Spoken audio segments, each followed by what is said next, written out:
सीता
अनंत कोटि ब्रह्मांड नायक जगत नियंता जगदाधार परम पिता परमेश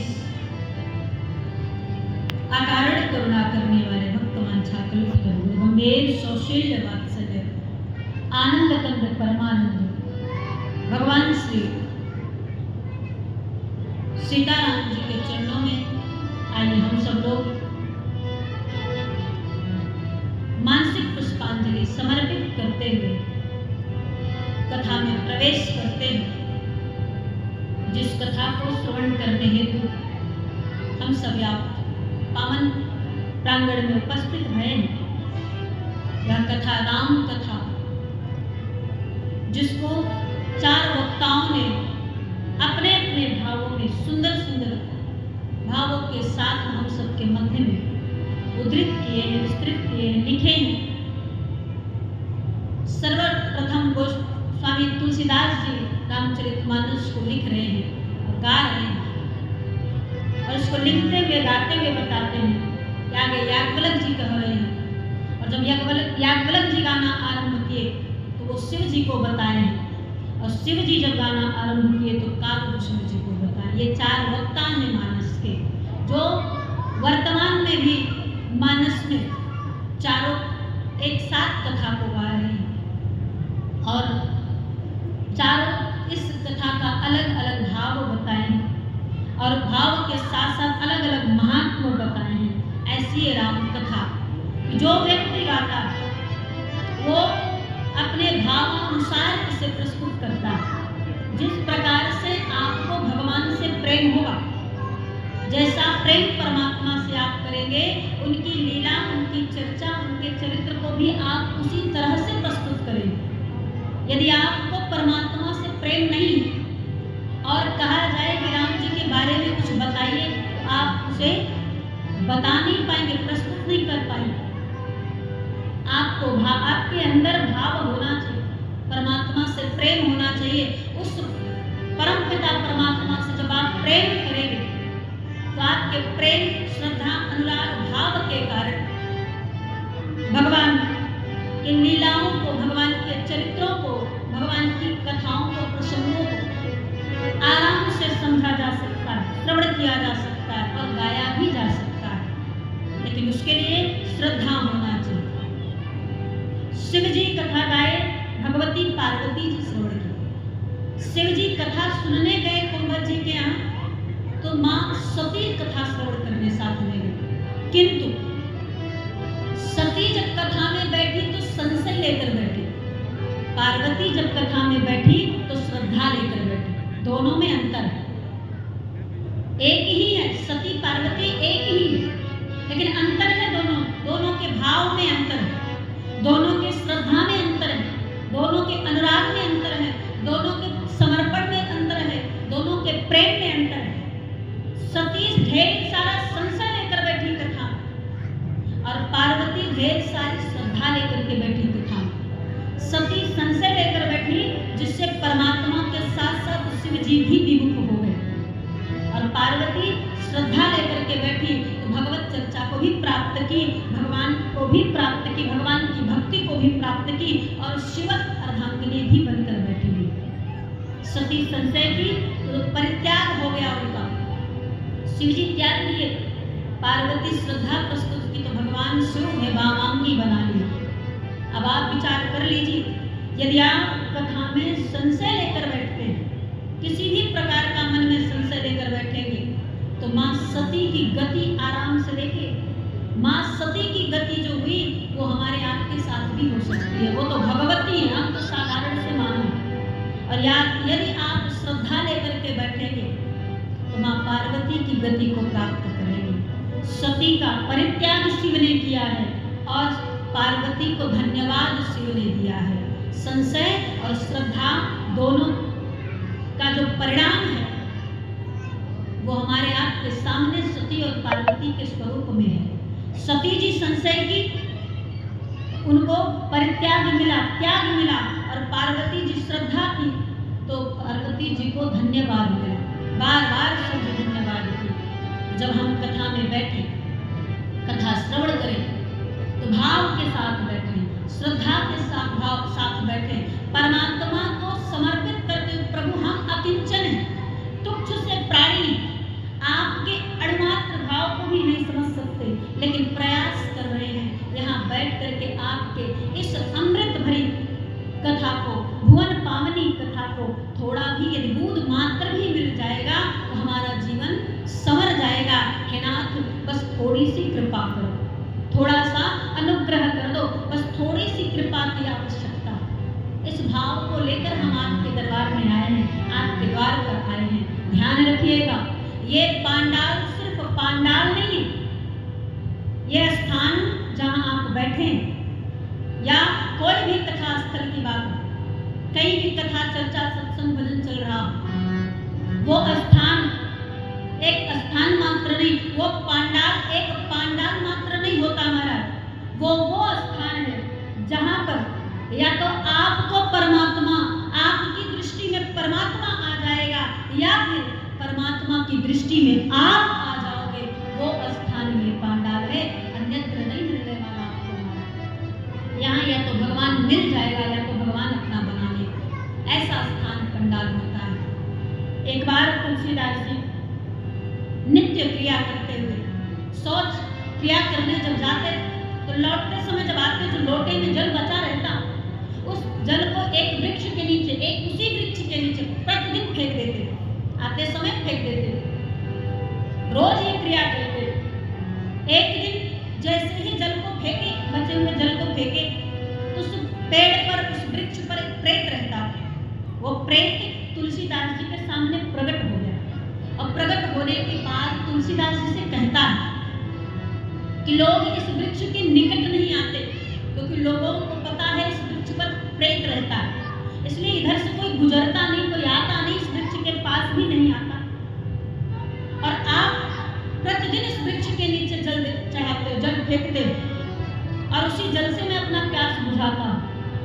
आपको मुझसे भय नहीं लगता? तुलसीदास जी बोले, ये विचार ही मन में कभी नहीं आया कि इसमें प्रेत रहता है, जल ना फेंकूं, इधर ना जाऊं। मैं तो ऐसे ही अनायास जल फेंकता था। प्रेत ने कहा, मैं आपसे बहुत प्रसन्न हूँ, यदि आप हमसे कुछ मांगना चाहें तो मांग सकते हैं। तुलसीदास जी मुस्कुराए कि मैं क्या मांगूंगा, मुझे इन सांसारिक विषयों में कोई आसक्ति नहीं, कोई प्रेम नहीं, संसार की किसी भी वस्तु से मुझे प्रेम नहीं। मैं तुमसे कह दूं कि बंगला दे दो, गाड़ी दे दो, धन दे दो, चाकर दे दो, इन सब चीजों से मुझे कोई प्रेम नहीं। तो जिससे प्रेम हो वही मांग लीजिए। प्रेत ने कहा, जिससे प्रेम हो वही मांग लीजिए। तुलसीदास जी ने कहा, अगर तुम देना ही चाहते हो तो मुझे मेरा राम दे दो, मैं राम से बहुत प्रेम करता हूँ, राघव से बहुत प्रेम करता हूँ, यदि देना है तो राम को दे दो, राघव को दे दो। अब प्रेत राम का नाम सुनते तो पहले भागा बड़ी जोर से, कुछ देर बाद फिर लौट करके आया, बोला सरकार ऐसे नाम मत लीजिए जिससे हमें समस्या हो। देखिए, मुझ में इतनी क्षमता तो नहीं कि मैं परमात्मा राम को आपको दे सकूं, लेकिन एक व्यक्ति से मिला सकता हूं। बोले कौन? बोले जो राम जी के साथ हमेशा रहते हैं। बोले कौन है वो? बोले उनका स्वरूप बानर का है, वो बानर स्वरूप में परमात्मा राम के चरणों में विराजमान रहते हैं। तुलसीदास जी विचार किए बानर स्वरूप में तो हनुमान जी रहते हैं। तो तुलसीदास जी प्रेत से बोले तुम कहीं हनुमान जी की बात तो नहीं कर रहे हो? अब नाम सुनते तो प्रेत फिर भागा कि हनुमान जी का नाम ले रहा है। भाग करके प्रेत फिर चला गया। तुलसीदास जी सोचते रहे कि ये राम का नाम लिए तब भी भागा, हनुमान का नाम लिए फिर भी भागा। कुछ देर में फिर प्रेत आया। बोले सरकार आप ही तो कहते हो जब इस नाम का प्रयोग कोई व्यक्ति करता तो उसके जीवन में भूत प्रेत नहीं रह जाते, सब भाग जाते। जो भी हनुमान जी का नाम लेता है भूत पिशाच से निकट नहीं आवे, महावीर जब नाम जैसे ही हनुमान जी का नाम लिया जावे। और कभी कभी हम आप भी अपने जीवन में रात्रि में कहीं फंस गए रास्ते में और डर लगने लगता है तो क्या करते हैं? पूरा हनुमान चालीसा रटना शुरू कर देते हैं। इस चालीसा को रटेंगे तो भूत प्रेत पिशाच ये निकट नहीं आवेंगे और आराम से हम अपना मार्ग तय कर लेंगे। तो ऐसे ही जैसे ही हनुमान जी का नाम लिए तो भागा और लौट के आया। बोला आप नाम नहीं लीजिएगा।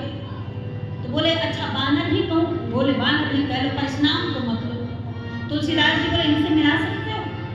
बोला हाँ इनसे मिला सकता हूँ। बोले कोई बात नहीं आप इनसे मिलाओ, वो राम जी से मिला देंगे। प्रेत से बोले तुलसीदास जी कि आप हनुमान जी से मिला दो और हनुमान जी राम जी से मिला देंगे। हनुमान जी का काम ही यही भक्तों को राम तक पहुँचाना। और अब महाराज प्रेत ने कहा गांव के किनारे पर मंदिर, एक नदी है, नदी के किनारे मंदिर बना हुआ है। उस मंदिर पर एक महात्मा बड़ा सुंदर कथा कह रहा है और हनुमान जी रोज कथा श्रवण करने आते हैं। वेश को बदलकर कथा पांडाल के सबसे पीछे वो वेश बदल बदल कर बैठते हैं। अब आपको पहचानना है, ध्यान रखिएगा। तुलसीदास जी बोले ठीक। अब तुलसीदास जी उस कथा पांडाल में पहुंच गए। सब कथा सुन रहे थे, बाबा भी बैठकर सुंदर कथा श्रवण करने लगे। कथा चलती रही और कथा की विश्राम अवस्था जब हुई तो पीछे मुड़कर तुलसीदास जी देखे तो एक वृद्ध लाठी की टेक लिए जर्जर रोगी काया कोढ़ी काया लिया हुआ आया है और एक किनारे बैठ गया है पीछे लिए। अब तुलसीदास जी ध्यान से उसे देखे और देखने के बाद पहचान गए। इधर सारे लोग कथा विश्राम में उठ कर जाने लगे। जब उठ कर जाने लगे तो उस वृद्ध को देखने के बाद एकदम जर्जर था, मैंने कपड़े पहना हुआ था और रोग से ग्रस्त कोढ़ी काया लेकर बैठा हुआ था। तो लोग उसको फटकार रहे, दूर चलो, हट, कहाँ से आ गए, रास्ता छोड़ो, इसको नहीं छूना नहीं तो इसका रोग हमको भी लग जाएगा। जो भी जाता वही फटकार लगाता उसे और यही कहता कि इसको छूना नहीं, ये रोग हमको भी लग सकता है, जो छुएगा उसको भी लग सकता है। सब डांटते फटकारते, जो लोग थे चले जा रहे। वो बूढ़ा एक किनारे दुबका हुआ बैठा। तुलसीदास जी की बारी आई और तुलसीदास जी दौड़ करके उस वृद्ध के पैर को पकड़ लिए। बोला हाँ क्या कर रहे हो? अरे आपको पता है मैं रोगी हूँ, मुझे कुष्ठ रोग हुआ है और अगर तुम मुझे पकड़ोगे छुओगे, देखो कोई नहीं छू रहा, सब डांट फटकार कर भगा रहे, तुम हमें छुओगे तो ये रोग जो मुझे हुआ है वो रोग तुम्हें भी हो जाएगा। मुस्कुरा के तुलसीदास जी बोले हे हनुमान जी हम यही चाहते हैं जो राम प्रेम का रोग आपको हुआ है वही राम प्रेम का रोग मुझे भी हो जाए। बस यही तो आपसे हम निवेदन करना चाहते हैं। ध्यान दें, सावधानी के साथ, हमेशा सावधान होकर के सावधानी के साथ कथा पांडाल में बैठना चाहिए। या फिर कहीं भी भक्ति भाव भजन हो रहा वहाँ पर जब आप बैठे बिल्कुल सावधान होकर बैठे। क्यों जानते हैं? ना जाने किस रूप में नारायण मिल जाए, पता नहीं कब कहाँ कौन से स्वरूप को धारण करके हमारे मध्य में आकर बैठ जाए, हमारे पास आकर बैठ जाए, हमारा बनकर बैठ जाए और हम उसे पहचान ही ना पाए, उसे जान ही ना पाए, उसे दुत्कार कर फटकार कर भगा दें। महाराज ऐसा कभी मत करिएगा। अगर आप किसी का सत्कार नहीं कर सकते उसको दुत्कारिएगा भी नहीं। यदि किसी को सम्मान नहीं दे सकते तो आपको अपमान करने का भी कोई अधिकार नहीं है, नहीं करना चाहिए। कम से कम सम्मान नहीं किया तो अपमान का अपराध तो मत करो। परमात्मा नहीं जी सकता, संत एक थाली में एक साथ स्वयं और एक कुत्ते को भोजन करा रहा था। एक ही थाली में कुत्ता भी खा रहा था, संत भी खा रहा था। सब देख करके कहते भला ये संत है, देखो जरा इनको कुत्ता पाल रखे और अपनी ही थाली में खिला रहे, भला ये संत है। सारे लोग टिप्पणियां करते। एक व्यक्ति ने आकर बड़े भाव से पूछा, सरकार आप ऐसा क्यों करते हैं? लोग कितनी बुराई आपकी करते हैं, संत समाज की कितनी बुराई होती है, आखिर एक कुत्ते को अपनी थाली में खिलाना क्या उचित है, मर्यादित है? संत ने जवाब देते हुए कहा कि उस कुत्ते में क्या नारायण नहीं? हो सकता मेरा नारायण ही वो कुत्ता बनकर रोज आता हूँ, मेरे पास भोजन करते समय ही आता हो, मैं उसे ना खिलाऊं, उसे भोग ना लगाऊं और नारायण रुष्ट होकर चला जाए, तब क्या होगा? इसलिए तुम में भी नारायण है, तुम कहो तो तुम भी इस थाली में खा सकते हो। जो इस संसार का जितना भी जीव है, इस संसार के सचराचर में, अणु अणु परमाणु में, जीव जंतु सजीव निर्जीव में सब में परमात्मा विराजमान है। अगर मानो तो देव, नहीं तो पत्थर। यदि मान लो तो किस प्राणी में परमात्मा नहीं, किस जीव में परमात्मा नहीं, और यदि ना मानो तो किसी में परमात्मा नहीं। नहीं मानने वाले व्यक्ति के लिए, नास्तिक के लिए परमात्मा कहीं नहीं है, और आस्तिकों के लिए परमात्मा प्रत्येक जीव में निवास करता है, जन जन में निवास करता है, हर एक में निवास करता है। ऐसा कोई स्थान नहीं जहाँ भगवान ना रहते हो, ऐसा कोई जगह नहीं। बाबा मानस में कहते हैं, श्री राममय सब जग जानी, करम प्रणाम जोई पानी।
श्री राममय सब जग जानी, करम प्रणाम जोई पानी। हरि व्यापक ऐसा कोई व्यक्ति इस जगत का नहीं। तुलसीदास जी स्वयं कह रहे हैं और स्वयं प्रणाम भी कर रहे हैं।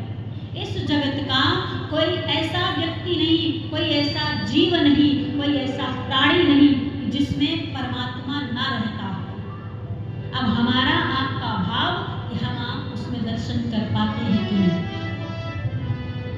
भगवान को खोजने की आवश्यकता नहीं।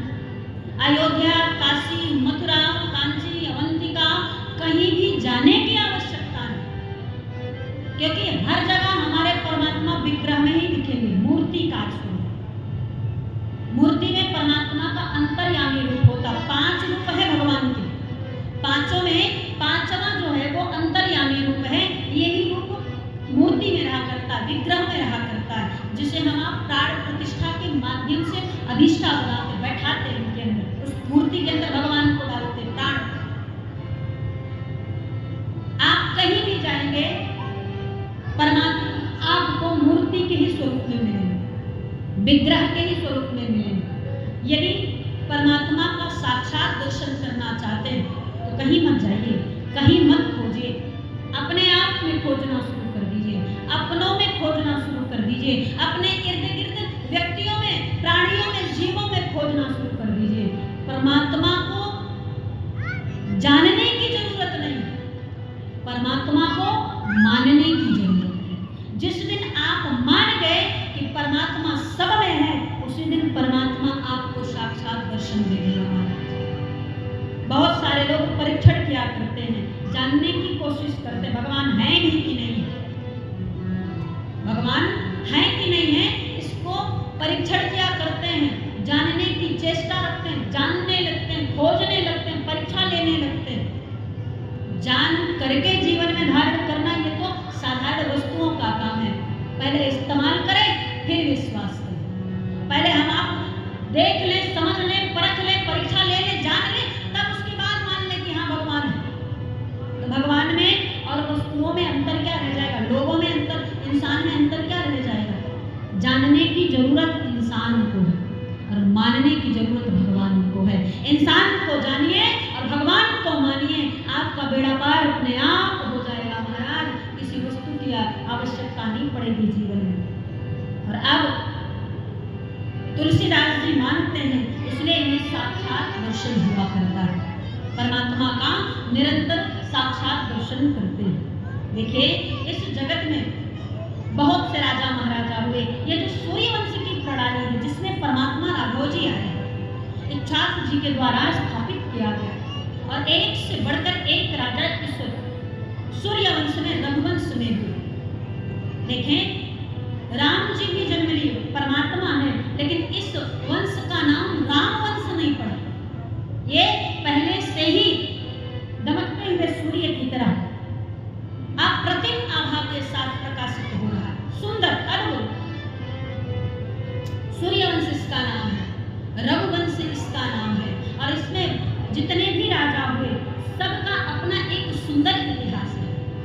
ऐसे ही राम जी किसी के घर में नहीं आते, पीढ़ी दर पीढ़ी प्रयत्न करना पड़ता है। कई पीढ़ियां भगवान की आस्था में और भगवान की कृपा को प्राप्त कर पाती हैं, तब कहीं जाकर के भगवान का अवतरण घर में हुआ करता है।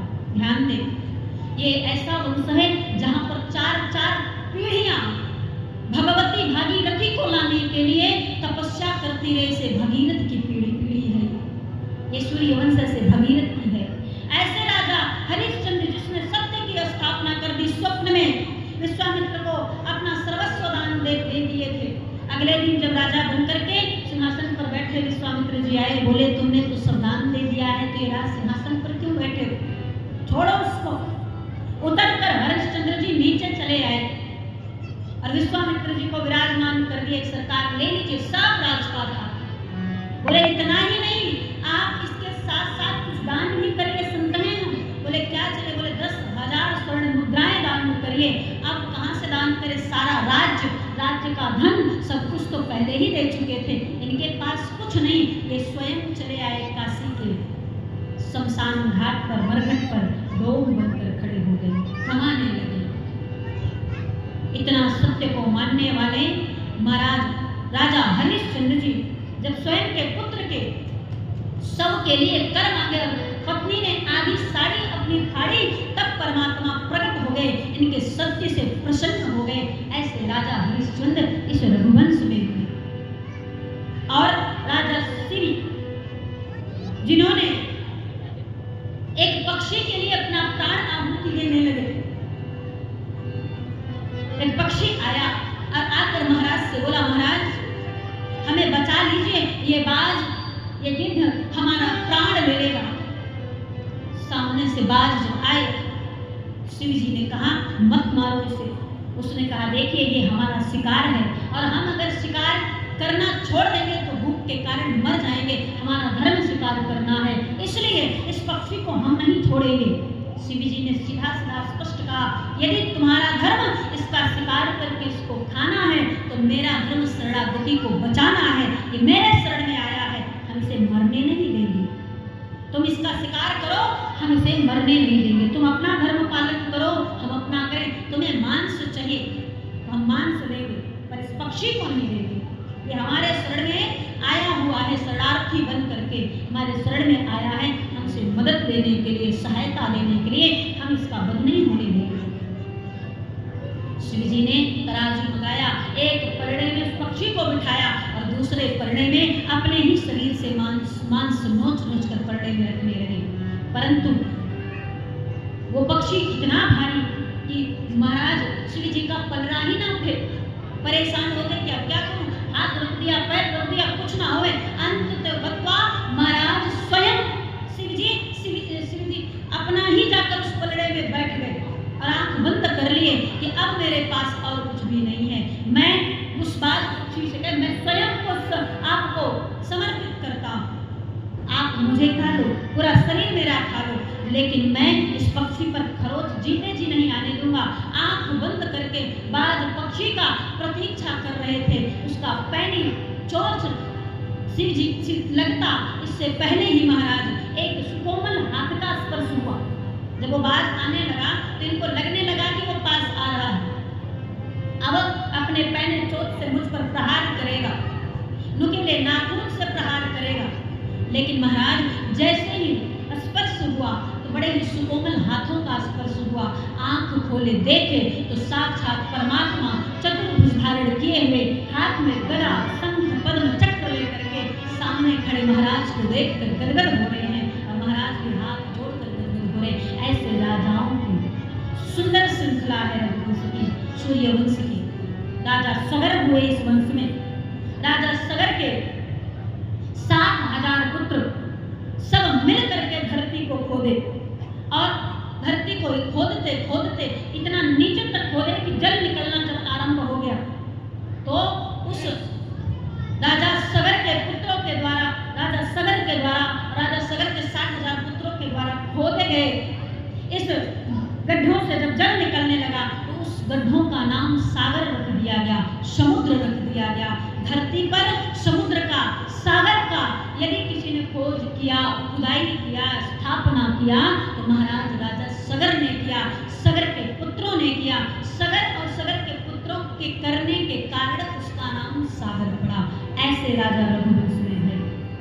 आगे और भी बहुत से ऐसे राजा हुए जिनका बड़ा ही सुंदर सुंदर इतिहास है और उन्हीं में महाराज दशरथ भी हैं।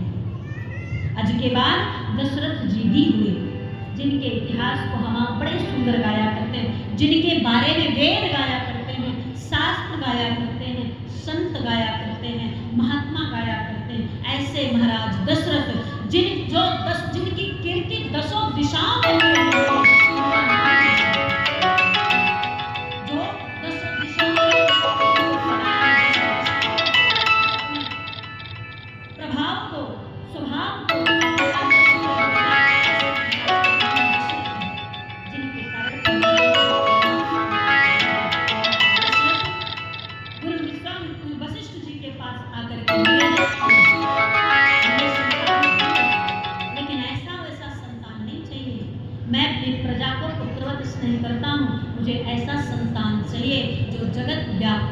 जो अपने सौंदर्य से, माधुर्य से, मनोरमता से, रमणीयता से और अपने रूप रंग से पूरे संसार को संमोहित करके रखे और जो इस पूरे भारत के संस्कृति को, इस भारत की मर्यादा को एक नई दिशा दे सके, ऐसे संतान को मैं प्राप्त करना चाहता हूँ। हे गुरुदेव भगवान, हमारा मार्गदर्शन करिए।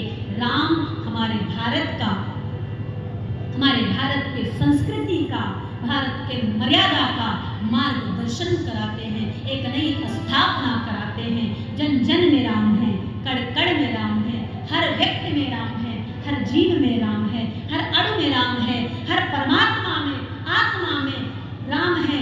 इस भारत की आत्मा राम है। ये अगर बहुत ज्यादा अतिशयोक्ति नहीं होगा यदि हम कहें कि भारत ही राम है, राम ही भारत है, हमारा ये राष्ट्र ही भारत ही राम है। हमारा इसका बच्चा बच्चा राम है। सब में राम की लहू, राम की ही मर्यादा, संस्कृति प्रवाहित हो। ऐसी मंगल कामना के साथ इस कथा में प्रवेश करें। भगवान राम की ही छवि सब बालक में, सब भारतवासियों में दिखाई दे। सब भगवान के ही मार्गदर्शन को अपने जीवन में धारण कर सकें, ये विचारधारा धारण करके इस कथा में प्रवेश करें। और इस पांडाल में ये सोचकर मत बैठे कि सिर्फ भगवत चर्चा सुनने आए हैं। ये सोच कर बैठे कि या तो भगवान को पा जाएंगे या तो भगवान के हो जाएंगे। ऐसे श्रद्धा भाव के साथ पांडाल में बैठकर भगवान की चर्चा को श्रवण करें, लाभ प्राप्त करें और अपने जीवन को आनंदित करें। भगवान की कथा को प्राप्त करने के लिए, भगवान के सत्संग को प्राप्त करने के लिए आपको भजन करना पड़ेगा, सत्संग करना पड़ेगा, सुमिरन कीर्तन करना पड़ेगा। यदि नहीं करेंगे तो भगवान नहीं मिलेंगे। ध्यान रखें, भगवान भजने से ही मिलेंगे।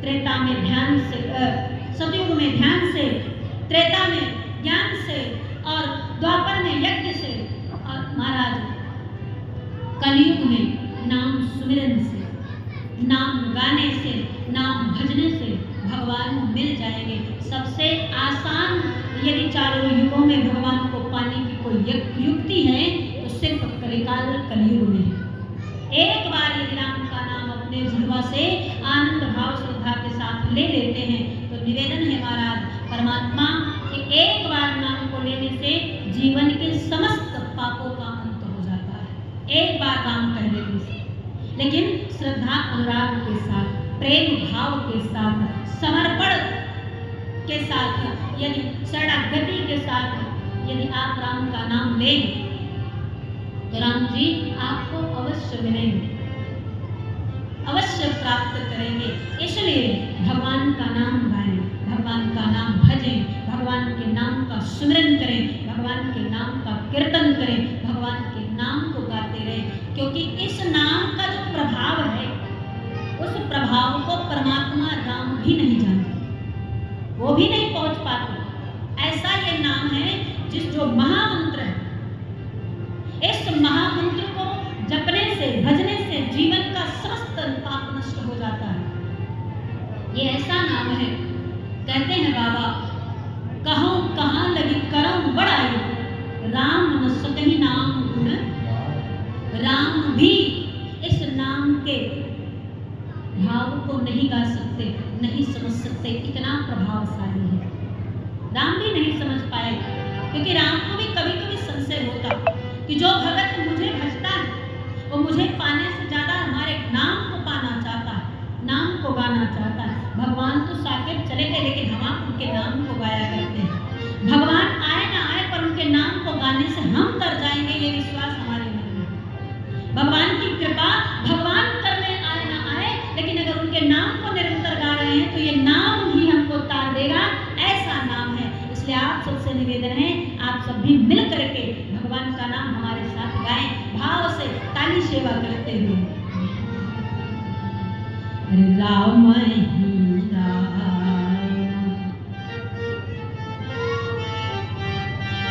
राम ही राम, रटन लागे जिया।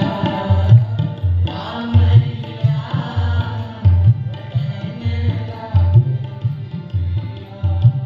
रटन लागे जिया। राम ही राम, रटन लागे जिया। राम ही राम, रटन लागे जिया।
मतलब दवा, दवा टैबलेट सबको पता है।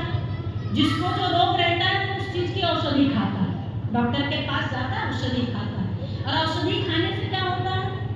बीमारी रोग ठीक हो जाता है। हमें जो बीमारी होती है, कहीं दर्द है तो हम औषधि खाते हैं तो दर्द खत्म हो जाता है। कोई बीमारी है तो बीमारी में हम औषधि लेते हैं तो बीमारी से हमें मुक्ति मिलती है, इसीलिए खाते हैं। अच्छा, औषधि खाने की जो विधि है, हर व्यक्ति एक ही प्रकार से नहीं खाता। आप देखे होंगे कभी कभी कोई चबा ले जाता है टैबलेट, दवा को चबा के खा जाता है। सब तो नहीं खा सकते, तो कोई खा लेते हैं। कोई चबा के खा रहा तो कोई जिह्वा पर रखकर पानी से निगल लेता है ना। और अगर वो तरल पदार्थ में है, जल की तरह है, तरल पदार्थ में तो उसे पिया जाता है। अलग अलग प्रकार से औषधि ली जाती है, चबा करके भी, निगल करके भी, पी करके भी, खा करके भी हम आप औषधि लेते हैं। हम किसी भी तरह से लें उस दवा को, चाहे चबा करके खा के अंदर डालें, चाहे निगल कर खाएं, चाहे उसे पी करके हम घोल लिए, घोल करके पिला देते हैं बच्चों को। देखिए टैबलेट को हम घोल देते हैं, घोल के पिलाते हैं क्योंकि निगल नहीं सकते, तो घोल करके चाहे उसे प्रयोग करें। आप औषधि किसी भी प्रकार से प्रयोग करें, बस वो आपके अंदर जाना चाहिए। अगर वो आपके अंदर चला गया, शरीर के अंदर चला गया, तो वो अपना काम करेगा। चाहे आप उसे निगल कर खाए हो, चाहे घोल कर पिए हो, चाहे चबा कर खाए, किसी भी प्रकार से आपके अगर शरीर में प्रवेश किया है, वो अपना काम करेगा, आपको रोग मुक्त करेगा, पीड़ा से मुक्त करेगा। बिल्कुल वही स्थिति हमारे सरकार के नाम की है। राम जी के नाम की भी वही स्थिति है। कोई कोई व्यक्ति मेरे नाम को पसंद नहीं करता और कोई कोई बहुत पसंद करता है। अब जो पसंद करता है वो तो राम राम सीताराम, राम राम सीताराम गाएगा, लेकिन जो नहीं पसंद करता वो नहीं गाएगा।